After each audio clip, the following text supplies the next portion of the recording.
विभीषण की शरणागति की अपेक्षा भी रामायण में एक शरणागति सर्वश्रेष्ठ है और वह शरणागति मारीच की है। विभीषण की शरणागति में तो विभीषण में सद्गुण है, मारीच में वैसा कुछ नहीं था। मारीच जो है वो तो रावण का प्रेषित व्यक्ति है जो यज्ञ आदि को नष्ट किया करता था, पर वो स्वामी जी ने मारीच की शरणागति का वर्णन किया। श्री भरत की शरणागति उच्चतम, विभीषण की द्वितीय, और यो सबसे जो व्यक्ति ऐसा है कि जिससे देख करके दोष ही दोष की अनुभूति होती है वह है मारीच।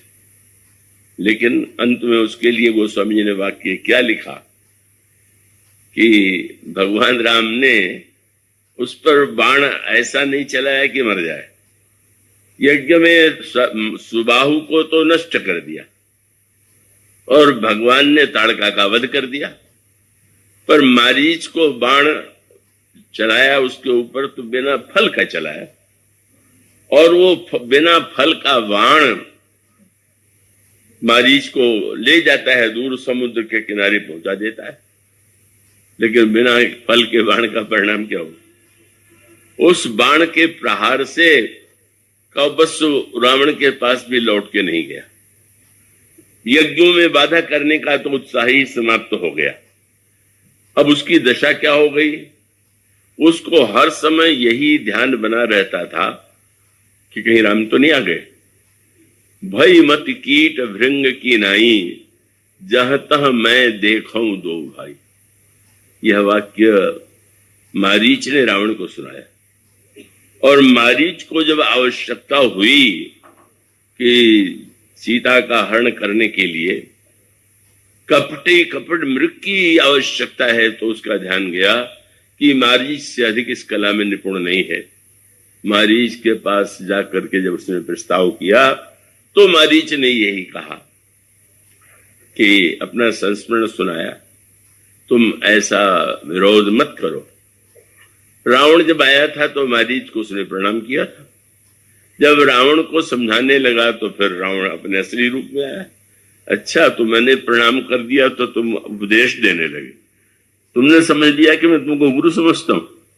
अरे मूर्ख, कहू सठ मोहि समान को जोधा, कौन कैसा हुआ? और तूने अगर मेरी बात नहीं माने तो सिर काट लूंगा। बस वहीं पर मारीच के जीवन में एक क्षण में शरणागति आ गई। श्री भरत अपने को अगर शरणागत माने तो क्या कहना है? वो भी कहते हैं कि तदपि शरण सन्मुख मोहि देखी। विभीषण जी मैं रघुवीर शरण अब, लेकिन मारीच बेचारा तो लाचारी बस। उभय भांति देखो निज मरना, तब ताके से रघुनायक शरण। रावण के हाथ भी मरेंगे, श्री राम के भी हाथ से तो अब इधर ही ठीक। मानो शरीर से बाद में गया, मन से वो शरण में चला गया, और उसकी शरणागति में कृपा की पराकाष्ठा। पराकाष्ठा क्या है? विभीषण को तो कम से कम लंकेश का पद मिला, मारीच को तो बाण का प्रहार झेलना पड़ा। पर गोस्वामी जी ने लिखा कि जो ही वह मन से शरण में गया, इतना आनंद आ गया, इतना हर्ष हुआ कि लगने लगा कि मैं अगर हर्ष को प्रकट कर दूंगा तो रावण को संदेह हो जाएगा कि इतना प्रसन्न कैसे हो सकता है। कहीं ऐसा तो नहीं कि यहां से जा वहां जाके मिल जाए, इसलिए छिपाए रहो। मन अति हरस जनाऊ न तेहि, और आज देखी हूं परम सने। किसी ने पूछा आज क्या होगा? बोले अपना बाण जो है उसे प्रभु चलावेंगे मेरे ऊपर। बाण चलाने की कल्पना तुम्हें प्रसन्नता दे रही? उसने यही कहा कि कोई वस्तु खाने को मिली हो, भरपेट न मिली हो, और भरपेट मिले तो क्या कह रहे हैं? बोले एक बार बिना फल के बाण का आनंद में ले चुका था, और उसके परिणाम स्वरूप भगवान सर्वत्र दिखाई देने लगे। मैंने सोचा जब बिना फल के बाण का ये चमत्कार था तो फल के बाण का क्या फल होगा। इससे बहुत आनंद है। और कैसा अनोखा कार्य किया गया, और गया, फिर भागा। कि अगर कोई महाराज से पूछे ये कैसी शरणागति है, तुम पहले तो शरण में गए और फिर वहां से भाग खड़े हुए।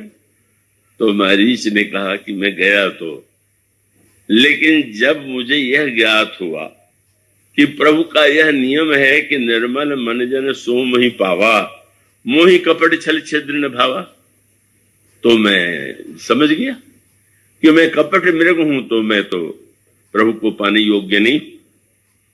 पर मारीच भाग तो रहा था, पर गोस्वामी जी कहते हैं वो प्रभु लौट लौट करके पुनि पुनि प्रभु विलोक्य जा रहा था सामने और देख रहा था पीछे की ओर। पूछा गया, तुम पीछे की ओर क्यों देख रहे हो? पीछे का अगर जाना है आगे तो आगे देखो, पीछे क्यों? उसने कहा, मैं देख रहा हूं कि मेरे पीछे प्रभु दौड़े हुए आ रहे हैं। क्या तुमने अर्थ लिया? मानो मारीच ने कहा कि मैं आया तो शरण में, पर जब मैंने देखा कि मैं शरणागति के योग्य नहीं हूं तो भागा। पर लौट करके इसलिए देख रहा हूं कि मैं कपटी होने से आपको नहीं पा सकता, यह सिद्धांत भले ही हो, पर आप कपटी को नहीं पा सकते ऐसा तो नियम नहीं बनाया आपने। तो मैं अब आपको नहीं पा सकूंगा, आप ही मुझे पा लीजिए और ऐसा पीछा कीजिए कि जब तक मैं आप में विलीन न हो जाऊं तब तक आप। उस समय उसकी शरणागति अंतर में गोस्वामी जी कहते हैं कि अंतर प्रेम तासु पहचाना। बाण लगने पर भी, राज्य मिलने पर शरणागति का आनंद तो प्रत्येक व्यक्ति को आता है, पर बाण लगा और बाण लगने पर गोस्वामी जी ने कहा अंतर प्रेम तासु पहचाना, मुनि दुर्लभ गति दीन सुजाना। मानो ऐसी असमर्थता कि जब व्यक्ति यह अनुभव करे कि भगवान की शरण में जाने योग्य भी मैं नहीं हूं, प्रभु ही अपनी कृपा से शरण में ले ले तो उनकी कृपा है। यह मानो असमर्थता के उस सीमा की सूचक है जहां पर पुरुषार्थ का लेश नहीं।